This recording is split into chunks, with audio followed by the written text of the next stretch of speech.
Growing up, Halloween was my favorite holiday. You get a bunch of candy, dress up in costumes, and carve pumpkins. Every year I would go to Pumpkin Pals to pick out a pumpkin to carve and collect apples. When I was about 10, Halloween was a nightmare. I was walking down Nassau Street ringing doorbells.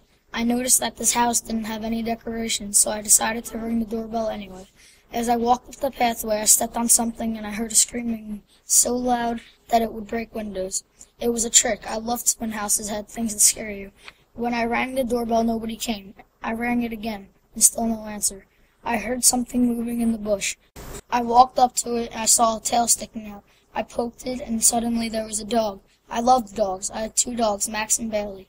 But this wasn't an ordinary dog. It had an evil hiss-like sound, and it hissed at me. It was a wolf. I ran as fast as I could, 2 houses down, when I remembered I'd put down my sack of candy by the bush where the wolf was. I walked up the yard, and there was no signs of the wolf. As I snatched my bag as fast as I could, I reached out my hand, and the wolf bit my wrist. Its fangs went so deep into my wrist they came out on the other side. I ripped its teeth out of my arm, dropped my candy, and ran home. Within minutes, I turned into a werewolf. I got so hairy, and I started to grow fangs. I got stronger, so my cowboy costume ripped off.